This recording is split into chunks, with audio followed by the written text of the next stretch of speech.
Good morning बेटे। हम लोग अब नेक्स्ट लेक्चर आपके लिए बहुत बढ़िया सा है बेटा। Topic interference.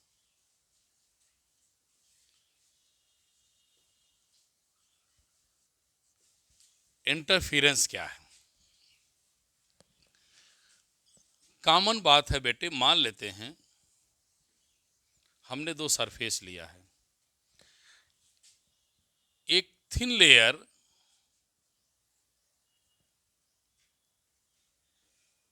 Oil, thin layer है, किसकी है? आयल है। जो आयल है बेटा वो क्या है? स्प्रेड है, फैला हुआ है। ठीक। और एक हमने सोप बबल ले लिया। सोप बबल का ये सरफेस बन गया। ठीक। यहां से हमने आपको सन दिखा दिया। सन की रेज जब बेटे, जब सन की रेज इन दोनों सरफेस पर पड़ती हैं, हम डिफरेंट डिफरेंट एंगल से देखते हैं तो हमें डिफरेंट डिफरेंट कलर दिखाई देते हैं। अगेन रिपीटिंग, हमने क्या लिखा है बेटा? Thin layer of oil spread in any surface, spread on surface. किसी सरफेस पे तेल का पतला सा लेयर फैला हुआ है, एक साबुन का बबल झाग फैला हुआ था। तो सन की रेज जब उस पर पड़े, लेकिन आप अपने देखने की पोजीशन को बदलें। जब आप अपने देखने की लेयर देखने की पोजीशन चेंज करेंगे तो आपको डिफरेंट कलर्स मिलेंगे, डिफरेंट कलर्स दिखाई देंगे। वो जो डिफरेंट कलर्स दिखाई देते हैं, उस फिनोमेना को, घटना को इंटरफियरेंस कहते हैं। इंटरफियरेंस उसे बोला जाता है, उस घटना को इंटरफियरेंस कहते हैं। यह बेटे इलेक्ट्रोमैग्नेटिक वेव में भी पाया जाता है, साउंड वेव में भी पाया जाता है, आल्सो मैकेनिकल वेव में भी, जिसे आप कह सकते हैं कि मैकेनिकल वेव में भी पाया जाता है।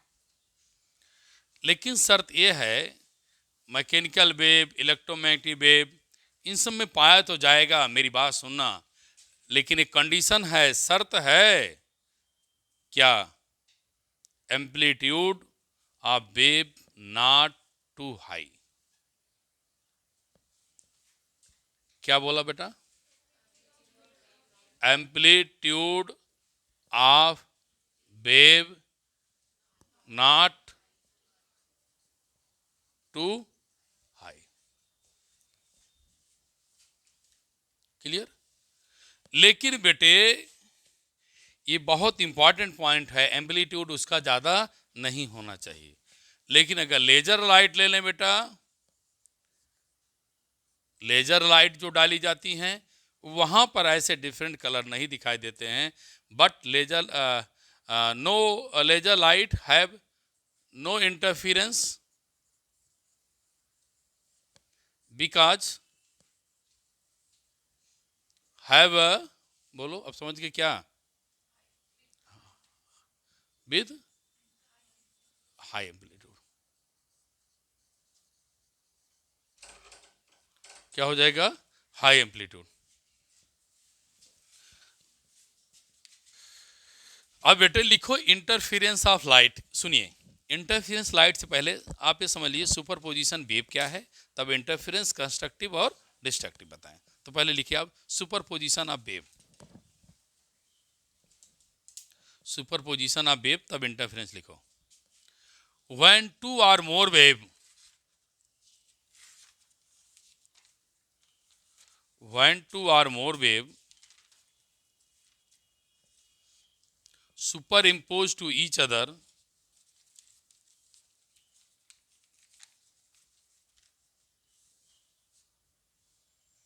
when two or more waves superimpose to each other at a common point,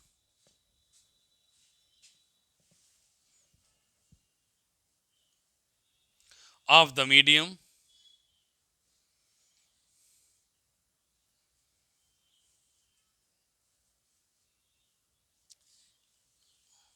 then the resultant displacement of particle,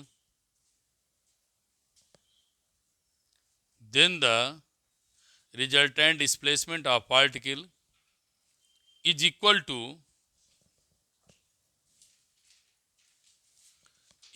to vector sum of displacement of vector sum of displacement of individual waves, displacement of individual waves.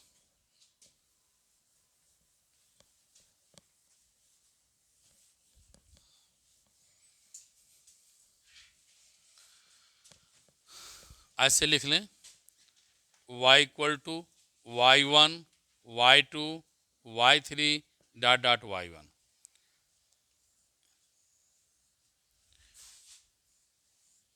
कोई wave चल रही थी बेटे, that is y1, एक दूसरी wave चल रही थी, दैट इज y2।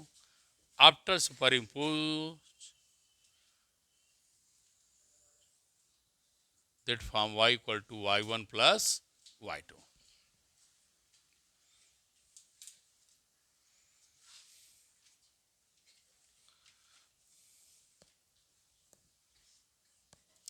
अब लिखो बेटा interference.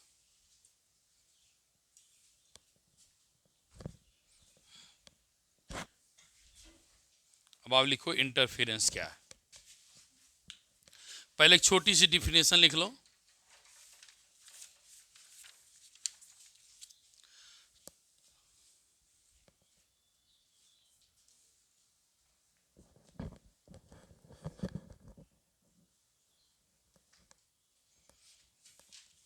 The phenomena of redistribution of light, the phenomena of redistribution of light in a medium due to superposition of wave,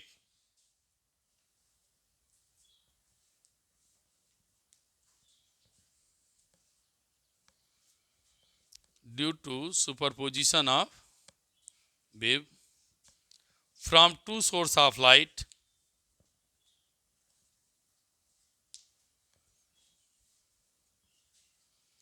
two sources of light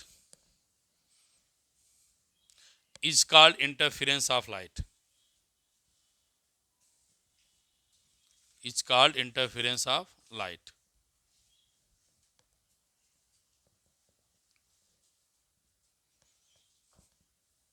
R करके लिखो क्या डिफिनेशन,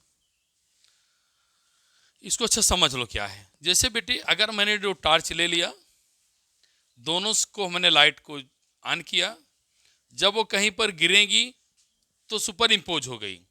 सुपर इम्पोज होने के बाद वो फिर रीडिस्ट्रीब्यूशन हो जाए, फिर उनका क्या हो, स्प्रेड हो जाए, फैला हो जाए, फैलने लगे, इस घटना को क्या कहते हैं, इंटरफेरेंस। तो वही लिखा है कि जब दो या दो से अधिक वेव किसी पॉइंट पर सुपर इम्पोज होंगी और फिर वहां के बाद वो फिर फैल जाती हैं, स्प्रेड हो जाती हैं, कहाँ, ऑल डायरेक्शन में, इस घटना को हम क्या बोलते हैं, इंटरफेरेंस ऑफ लाइट। एक और डिफिनेशन लिख लो, थोड़ा तेज लिखना। When two or more wave exactly same frequency,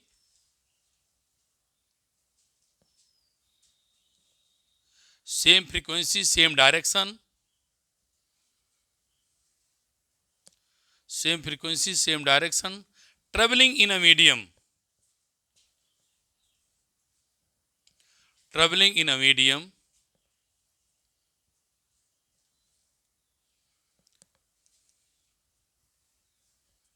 simultaneously, simultaneously, simultaneously, then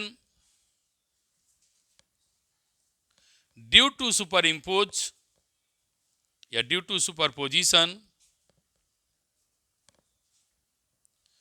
due to superposition, some point intensity maximum and other some point intensity minimum is called interference of light. कुछ जगह पे हमें maxima, कुछ जगह पे हमें minima धब्बे बनते हैं। उन धब्बों को क्या बोला गया है? बोलो, वो धब्बे जो बन के तैयार होते हैं उस घटनाओं को क्या बोला गया है? इंटरफेरेंस ऑफ, बोलो बेटा, लाइट।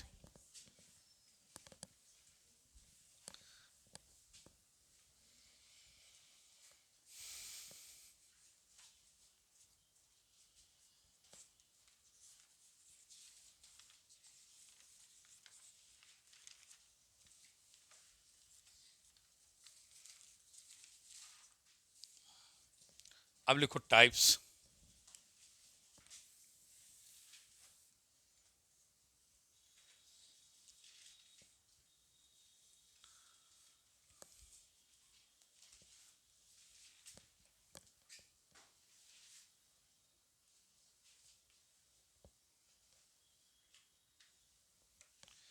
टाइप्स पहला लिखो बेटा, कंस्ट्रक्टिव इंटरफेरेंस।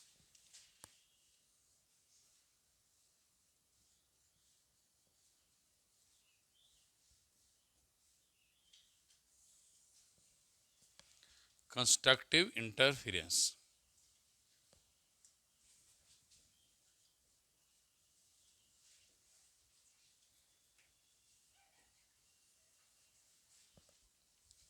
मैं तो साथ लिख रहा हूं, आप लोग अलग अलग लिखना क्योंकि आप नोट्स बना रहे हैं। Destructive interference.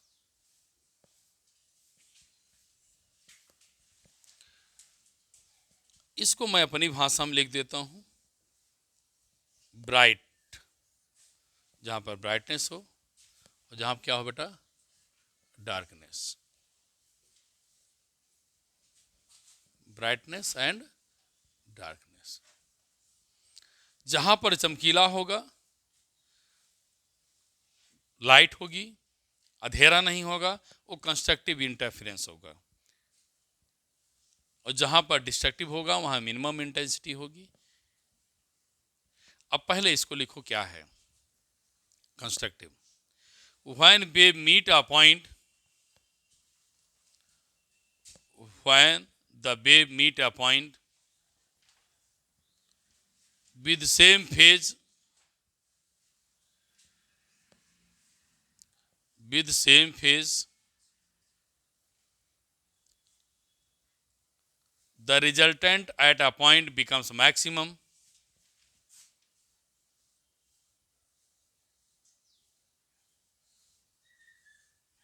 Resultant at a point is become maximum. At such point is called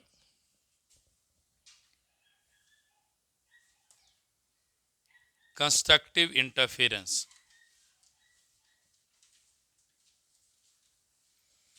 एक शब्द मैंने आपको बताया है,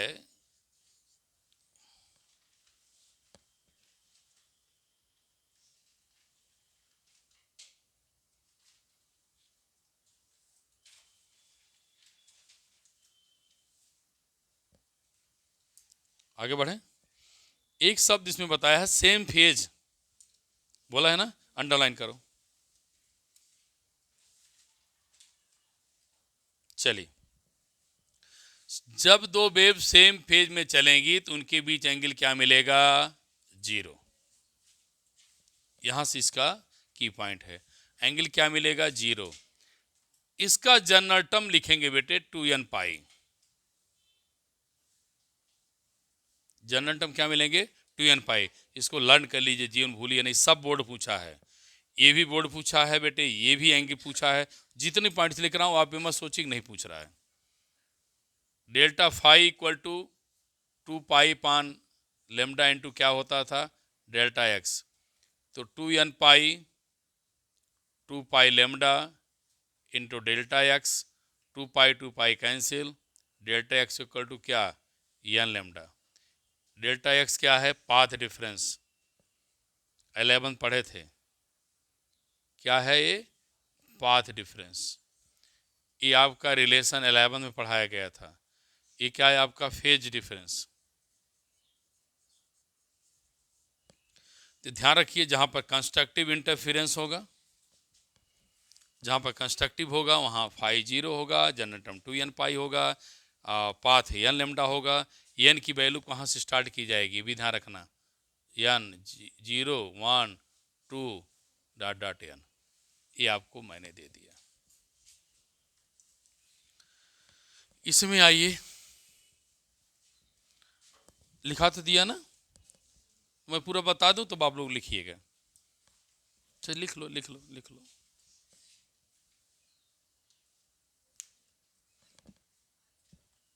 intensity directly proportional to amplitude का स्क्वायर।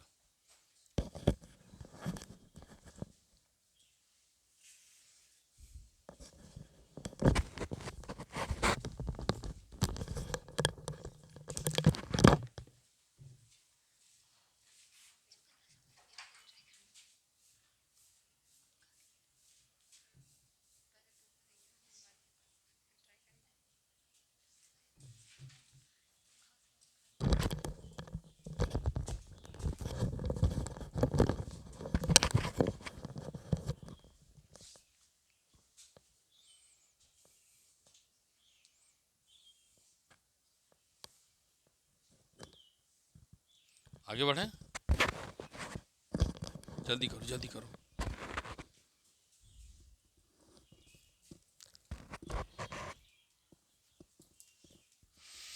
अब लिखो बेटा destructive interference.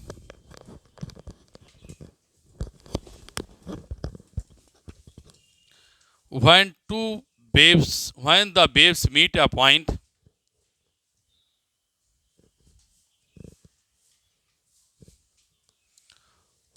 when the waves meet a point with opposite phase, with a opposite phase, resultant at a point becomes minimum. Resultant at a point becomes minimum is known as destructive interference.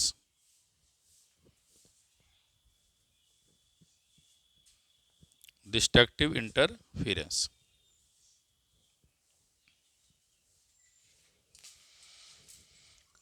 अब क्या लिखेंगे बेटे, आई आपका 0 हो जाएगा intensity, five बिटिया दो term दे रहा हूं, 2n + 1 पाई आ जाएगा।